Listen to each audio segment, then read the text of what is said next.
আসসালামু আলাইকুম রহমতুল্লাহ। প্রিয় দর্শক, কেমন আছেন? আশা করি ভালো আছেন। প্রিয় দর্শক, বাজেট অধিবেশন সব কমিটি লিখেছেন শামসুদ্দিন আহমেদ। 14 মে 2026 6টা 59 এই প্রতিবেদনটি প্রকাশিত হয়েছে। প্রিয় দর্শক, জাতীয় সংসদের আসন্ন বাজেট অধিবেশন গঠিত হতে যাচ্ছে বিভিন্ন মন্ত্রণালয় সম্পর্কিত সংসদীয় স্থায়ী কমিটিগুলো। আগামী 7 জুন শুরু হচ্ছে ত্রয়োদশ সংসদের দ্বিতীয় অধিবেশন, যা এই সংসদে ও বর্তমান সরকারের প্রথম বাজেট অধিবেশন। সংসদীয় কমিটির সভাপতি পদে দেখা যেতে পারে সরকারের মন্ত্রিসভায় ঠাঁই না পাওয়া এবং আগেও সংসদ সদস্য ছিলেন এমন অভিজ্ঞদের সংসদ সদস্য হিসেবে নতুন হলেও আইন মন্ত্রণালয় সহ বিষয়ভিত্তিক দক্ষ অভিজ্ঞদের সভাপতি পদে বিবেচনা করছেন সরকারি দল। সংসদে বিরোধী দলের আসনে থাকা জামায়াত, এনসিপি জোট এবং স্বতন্ত্রদের মধ্য থেকেও সভাপতি করা হচ্ছে বলে জানা গেছে। সংসদের কয়েকটি ওভারসাইট কমিটি সহ বিভিন্ন মন্ত্রণালয় বিভাগ মিলে মোট 50টি সংসদীয় কমিটি থাকে।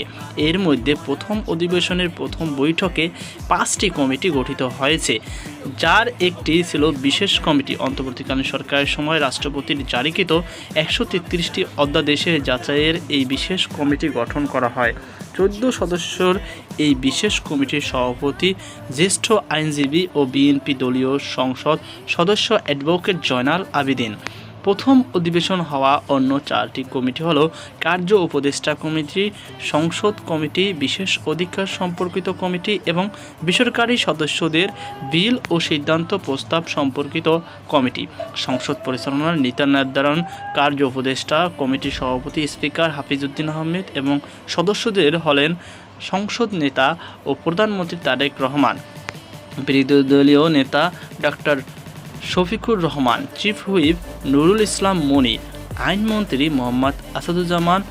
অন্য প্যানেল সদস্যরা চিফ হুইপ নুরুল ইসলাম মনিকে সভাপতিত্ব করে গঠিত সংসদ কমিটি সংসদের অবকাঠামোগত ও অন্যান্য বিষয়ে দায়িত্ব পালন করবে, আর স্পিকার হাফিজউদ্দিন আহমেদকে সভাপতি করে গঠিত বিশেষ অধিকার সম্পর্কিত কমিটি সংসদে বিশেষ অধিকার সম্পর্কিত বিষয়গুলো দেখভাল করার দায়িত্ব পালন করবে।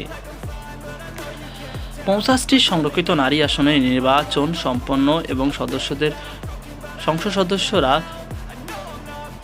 শপথ নেওয়ার বর্তমান সংসদের সদস্য সংখ্যা এখন 348। উচ্চ আদালতের বিচারাধীন 2টি আসনের বিষয়টি এখনও নিষ্পত্তি হয়নি। তবে সংসদের আসন্ন বাজেটে অধিবেশনের সবগুলো সংসদীয় কমিটি গঠন করার লক্ষ্যে কাজ করছে সরকারি দল। সংসদের চিফ হুইপ নুরুল ইসলাম মনি ও অন্যান্য হুইপ দায়িত্বপ্রাপ্তরা এ বিষয়ে কাজ করছেন। 7 জুন অধিবেশন শুরুর আগেই বা অধিবেশন চলাকালে তারা একটি খসড়া তালিকা তৈরি করবে, সংসদ নেতা ও প্রধানমন্ত্রীর কাছে দেবেন। তার অনুমোদনের পরই কমিটি গঠনের প্রস্তাব উঠবে সংসদে।